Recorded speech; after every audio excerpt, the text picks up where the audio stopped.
In chapter 2, we're going to learn about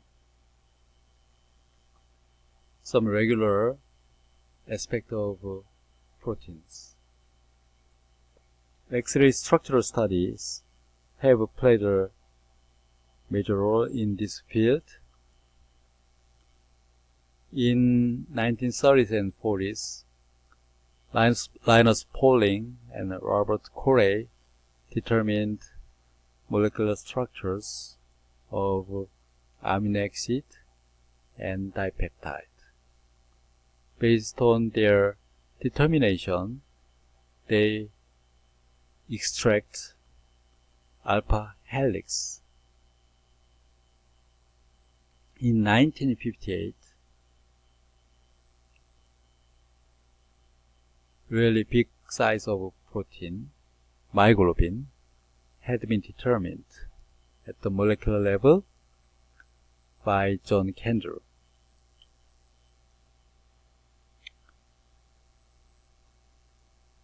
I want to just mention that this achievement is 5 years later than Watson-Crick determined double helix DNA. 1968, Max Perutz determined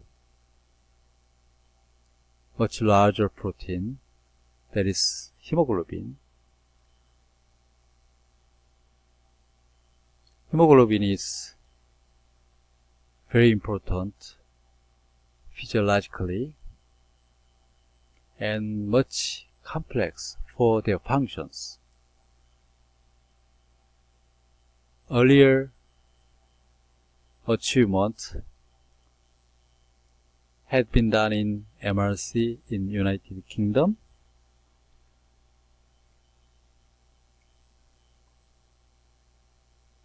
Second technique to determine proteins at the molecular level is NMR, nuclear magnetic resonance. Its phenomenon was found in 1946. However, its application to the protein structures came out in 1970s. Butrihi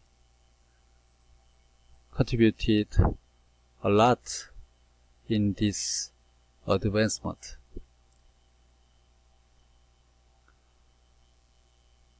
Nowadays, all proteins determined are supposed to be deposited into protein data bank.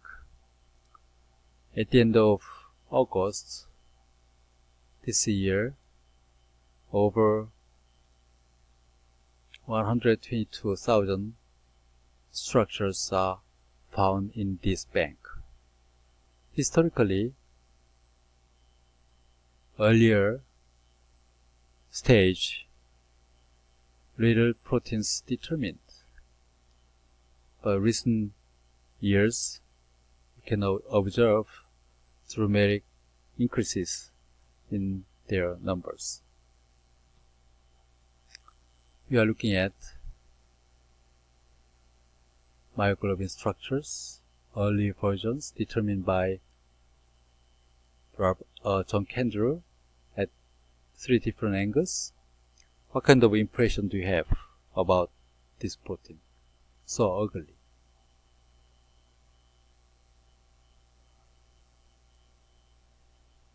John Kendall also disappointed. He said this way: perhaps the most remarkable features of the proteins are its complexity and its lack of symmetry. The arrangement seems to be almost totally lacking in the kind of regularity.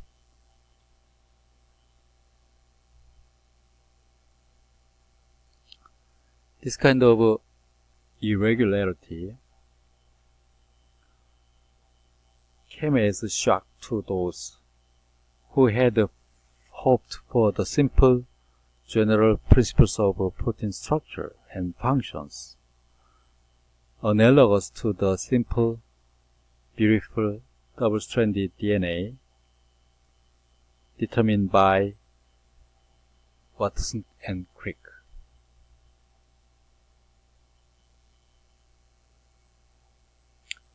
Nowadays we understand why proteins don't have such a simple regularity. Proteins simply perform so diverse functions.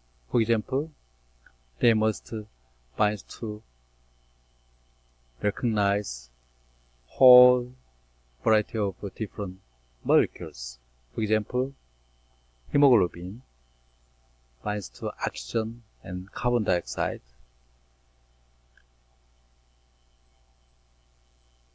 Whereas antibody just recognize so diverse type of different molecules, antigen.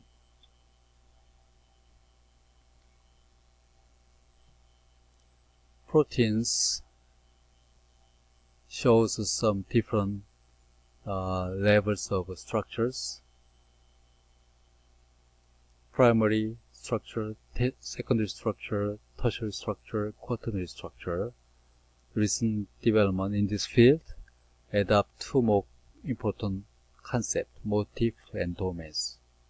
We're going to continue in next video.